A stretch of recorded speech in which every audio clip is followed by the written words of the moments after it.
Morning to all of you. Sravanthi banner నుంచి రామ్ హీరోగా నేను శైలజ అనే చిత్రం ప్రొడ్యూస్ చేసి అతి త్వరలో ప్రేక్షకుల ముందుకు తీసుకురాబోతున్నాం. దానికి సంబంధించిన వివరాలు తెలియపరచడానికి, అట్లాగే లోగో లాంచ్ చేయడానికి ఎంతమంది మిత్రులు కలవడం జరిగింది వాళ్ళ. So film shooting part complete అయ్యి రీ రికార్డింగ్ స్టేజ్లో ఉంది. సో మా కెరీర్లో చాలా సినిమాలు చేశాను నేను. కొన్ని కమర్షియల్గా సక్సెస్ అవుతాయి, కొన్ని కమర్షియల్గా కాకపోవచ్చు. బట్ ఏ సినిమా చేసినా ఇది నా సినిమా అని గర్వపడేలాగా ఉండటానికి ప్రయత్నం చేస్తాం. And I'm very sure this will stand in those levels.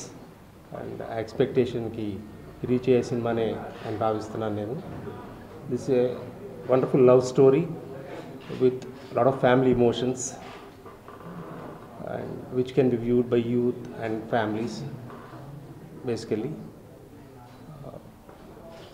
So దీనికి దేవిశ్రీ ప్రసాద్ మ్యూజిక్ కానీ, సమీర్ రెడ్డి గారి కెమెరా కానీ, తర్వాత Srikar Prasad garu he is a big asset to us. He has done a wonderful editing for this.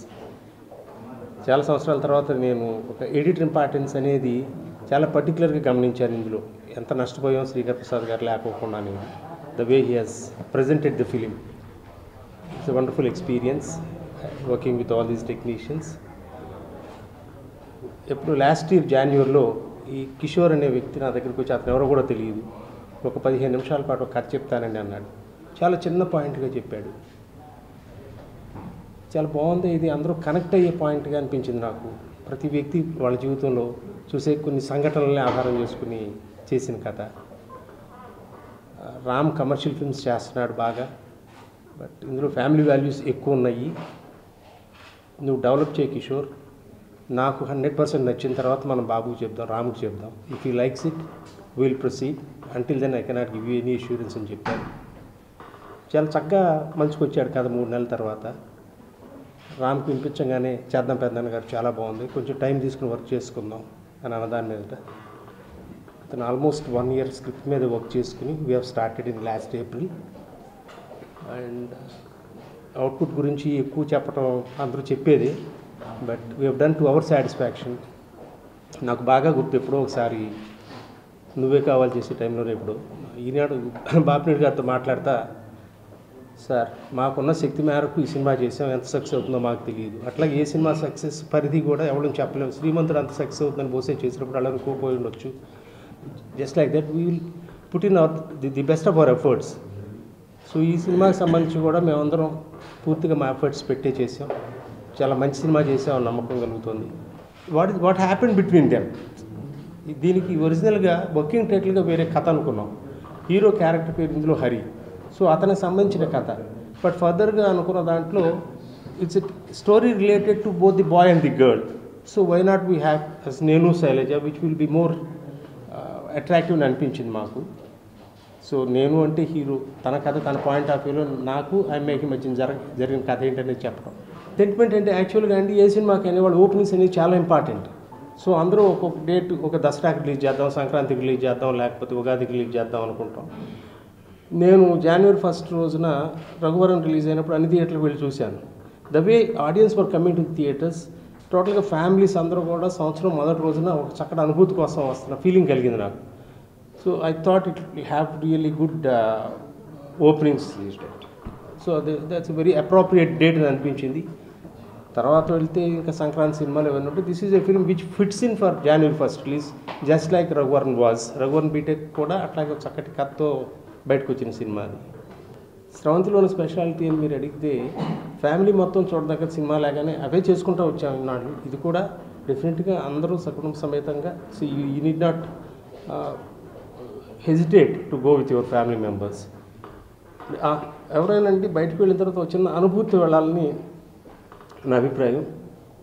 బహుశా 1-2 సినిమాలు నేను ఫెయిల్ అయ్యి ఉండొచ్చు. వాటిని audience have not accepted when ever they lakh that. ఆ అనుభూతితో వెళ్ళలేనప్పుడు డెఫినెట్గా, బట్ ఈ సినిమా ఆ అనుభూతిని మిగులుస్తుందని నా సంపూర్తి విశ్వాసం అండి. అందరికీ నమస్కారం. ఒకే సంవత్సరంలో 3 సార్లు ఇక్కడ కూర్చుంటాను అనుకోలేదు, ఫస్ట్ టైం. నేను శైలజ ఫస్ట్ హరికథ అని వర్కింగ్ టైటిల్ అనుకున్నాం. అది శివము ఇది 2 చేస్తున్నప్పుడు కన్ఫ్యూజన్ రాకూడదని పెట్టాం. అది అండ్ ఫస్ట్ హరికథ అనుకున్నప్పుడే we thought of changing the title, but confusion రాకూడదు కదా అనుకున్నాం. And after we watch the film we thought Nenu Sailaja would be a very apt title for this film. And ఈ సినిమాలో అసలు అన్నీ చాలా ఒక కొత్త ఫీలింగ్ కలిగింది నాకు. ఎందుకంటే అన్ని కమర్షియల్ సినిమాలు ఎక్కువ చేస్తూ ఉంటే it's more than larger than life roles ఎక్కువ ప్లే చేస్తూ ఉన్నాను. కానీ అన్నిటికన్నా most difficult is to act realistic అనిపించింది. అంటే కిషోర్ కూడా ఎక్కువ ట్రై చేయకండి, మీరు జనరల్గా బయట ఎలా ఉంటారో అలా చెప్పేసేయండి అనేవాడు. సో జనరల్గా చెప్పేసేవాడు, మళ్ళీ ఓకే నెక్స్ట్ షాట్కి వెళ్ళిపోయాడు. అంటే ఓకేనా కాదా నాకు కరెక్ట్గా అర్థమయ్యేది. మామూలుగా ప్రాక్టీస్ కూడా చేయలేదు, చెప్పేసాను కిషోర్ పర్లేదు అంటే న్యాచురల్గా ఉందండి అలాగే చేసేద్దాం అన్నాడు. And after watching the output I was really satisfied. And cinema గురించి చెప్పాలంటే అసలు చాలా ఫాస్ట్గా జరిగింది. పెద్దంగా చెప్పినట్టు ఏప్రిల్లో స్టార్ట్ చేసాం. నా కెరియర్లో జనరల్గా ఒక షెడ్యూల్ అవుతుంది సినిమా 55 days అంటే.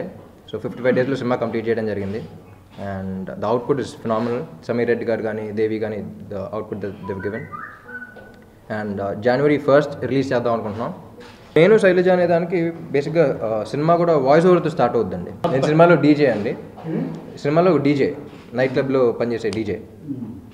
సో క్యారెక్టరైజేషన్ కూడా అందరూ జనరల్గా డబ్బులు తగలేయడానికి అక్కడికి వెళ్తూ ఉంటారు, నేను అక్కడ డబ్బులు సంపాదించడానికి వెళ్తూ ఉంటాను అని చెప్పేసి స్టార్ట్ అవుతుంది. And Kishore written some really interesting dialogues కూడా. నా రియల్ లైఫ్లో జరిగిన ఒక చిన్న ఇన్సిడెంట్ని పట్టుకొని నేను ఈ కథ రాయడం జరిగింది. సార్కి ఎప్పుడైతే ఈ పాయింట్ చెప్పానో, మ్యాక్సిమం ఈ సినిమా అనేది ఒక సినిమా లాగా ఎక్కడ కూడా కమర్షియల్గా కానీ లేకపోతే ఈ సినిమా అనిపించకుండా అసలు రియలిస్టిక్గా ఉండేలా ప్లాన్ చేద్దామన్న ఉద్దేశంతో ప్రతి సీన్ కూడా చూస్తుంటే క్యారెక్టర్లు కనపడతారు తప్ప ఆ క్యారెక్టర్లు బయట వచ్చి ఇది ఒక సినిమా అన్నట్టు ఎక్కడ లేకుండా చాలా రియలిస్టిక్గా ఉండేలాగే స్క్రిప్ట్ రాయడం జరిగింది. డైలాగ్స్ కూడా ఏదో ఒక పంచ్ కోసం లేకపోతే ఏదో మనం ఒక రైమింగ్ ఇలా కాకుండా రియల్ లైఫ్లో మనం ఎలా మాట్లాడతాం అలాగే మొత్తం రాయడం జరిగింది. సో ఇది ఒక love story and family entertainer. చిన్న చిన్న ఎమోషన్స్ డెఫినెట్గా అందరు కనెక్ట్ అయ్యే ఎమోషన్స్ ఉంటాయి. చాలా క్యారెక్టర్లు చూస్తుంటే కూడా ఇక్కడ నేను చూశాను, ఇది నేను ఇలాంటి సిచ్యువేషన్ ఫేస్ చేశాను, అలా చాలా వరకు అనిపించే సీన్స్ అన్నీ కూడా ఉంటాయి. సో చాలా బాగా వచ్చింది. సో మనం అనుకున్న స్క్రిప్ట్ అనుకున్నట్టు రావడానికి బ్యానర్, కాస్టింగ్ అండ్ మంచి టీం కావాలి. సో ఇవన్నీ పర్ఫెక్ట్ కుదరడం వల్లే ఈరోజు సినిమా అంత బాగా వచ్చిందని అనుకుంటున్నాను. డెఫినెట్గా ఈ సినిమా మీ అందరికీ నచ్చుతుంది. హీరో గారు నాకు ఫస్ట్ షెడ్యూల్కి వెళ్ళినప్పుడు మెసేజ్ పెట్టారు ముందు నైట్, కిషోర్ నేను ఇప్పటిదాకా చేసినట్టు కాదు, ఈ సినిమా మాత్రం క్యారెక్టర్ నేను వచ్చేస్తాను లొకేషన్కి, ఒక క్యారెక్టర్ నీకు ఎలా కావాలో అలా వెళ్దాం మనం, దీన్ని ఏదో మనం కొంచెం అలా ఏం కాకుండా నువ్వు ఏ క్యారెక్టర్ అయితే అనుకున్నావో దాన్ని అలాగే ఫాలో అవుదాం ఉన్నారు. సో ప్రతి విషయం కూడా సార్ కానీ హీరో గారు కానీ నాకు they give lot of freedom. నేనేమైతే అనుకున్నానో అది 100% రావడానికి కారణం వాళ్ళ సపోర్టే. సో తర్వాత technicians Sameer Reddy garu photography and Srikar Prasad garu editing and music Devi Sri Prasad garu, art director Prakash garu. So వీళ్ళందరూ they supported me a lot. So అందరం కూడా ఇది మా సినిమా, అందరం ఇది మన సినిమా అని ఒక టీమ్లా ఫామ్ అయి చేస్తాం తప్ప ఇక్కడ ఎవరు కూడా నేను డైరెక్టర్ అని లేకపోతే ఇలా ఈగోస్ ఏం లేకుండా ఒక మంచి అవుట్పుట్ కోసం అందరం కలిసి ఒక టీంలా పనిచేసాం. సో డెఫినెట్గా ఈ సినిమా మీ అందరికి చాలా బాగా నచ్చుతుంది. And casting Keerthy heroine and Sathyaraj garu, Rohini garu, Pragathi garu, so వీళ్ళందరూ కూడా they done very good job.